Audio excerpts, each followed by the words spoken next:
So yo, what's up mga ka-bird brain? So ayun, ano tayo, malas. Kasi ngayon sana ako magpa-first ride ng Move It natin after how many days. Kasi busy tayo nung after natin ma-activate. So ngayon sana tayo mag-start, kaso biglang umulan kanina pa. Actually kanina pa ako alas 5 ready. So try ko na lang bukas, madaling araw siguro alas 4 ng umaga. And hindi naman na issue na wala akong kapote kasi wala rin talaga akong plano magbiyahe pagka sakaling umulan. Kasi pag umuulan ayoko talaga mag-move it. Regardless yan, kahit pansarili ko, ayoko talaga nagmomotor pag umuulan unless naabutan tayo sa kalsada. Ay excited pa naman ako, tignan nyo pa naman, nakaano na ako. Ayun napakaangas sa Santa. Kaya tignan nyo, napakaangas ko pa naman, nakasanta na ako. So ang hindi pa naka-prepare sa akin or wala pa akong gamit, pinoproblema ko is wala pa akong mount ng camera. Iniisip ko kasi kung bibili ako yung mumurahin yung 600 ba o 300. Kasi mamaya masira yung camera ko sa vibration. Maganda sana yung sa quad lock kasama na charger. Ang problema, wala pa akong pambili. Aray ko! Siguro pagtsagayin muna natin yung nabibili sa Shopee. Wala akong mapaglagyan kasi kailangan ko, ang hirap ding umasa lalo na wala akong intercom. Paano ko maririnig yung navigation? Ngayon, ang gamit ko lang sana for the meantime yung earpods ko.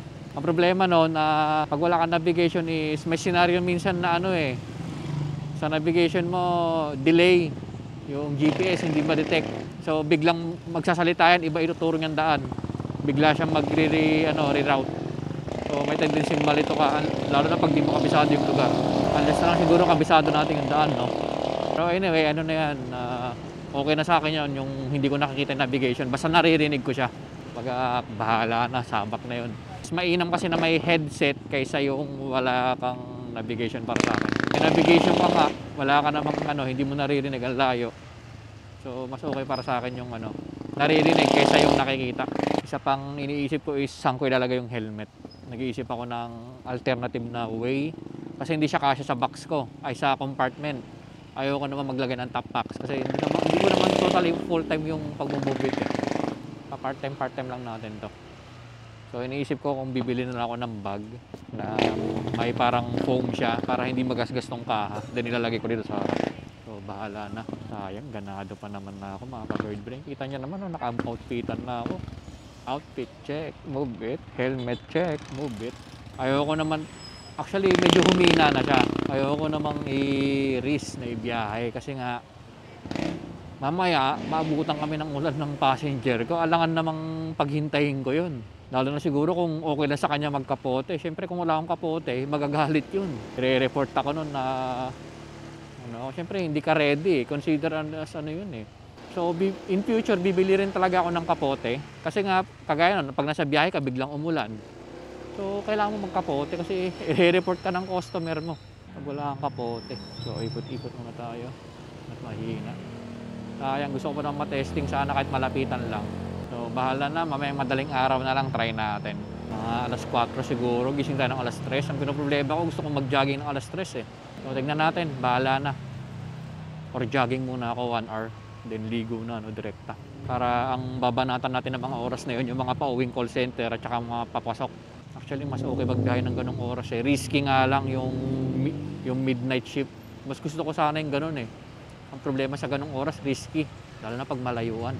Baka tayo, hold up. Lalo na tayo eh. Hindi tayo nakakapili ng passenger. Buti kung joyride tayo. Let's go. Sayang talaga. Ganado na ako. Na ako eh, ready na yung puso ko. Kulang tayo sa kahit yung sarili ko mismo, alam ko, yung mga kagamitan ko, alam ko hindi pa ready eh. Yung puso ko ready na eh. Pero yung mga gagamitin, kagaya niya, yung cellphone holder, wala pa tayo. Kung mangyari, lalagay ko lang siya dito sa bag ko. So, ganun talaga. Tayo labas, masikip dito mamaya eh. Matraffic na dyan, dito tayo labas. Let's go. Ayun wala nang pag-asa tumigil tong ulan na to pag ganito. Sige mga ka-bird brain, tuloy ko na lang to sa next video natin.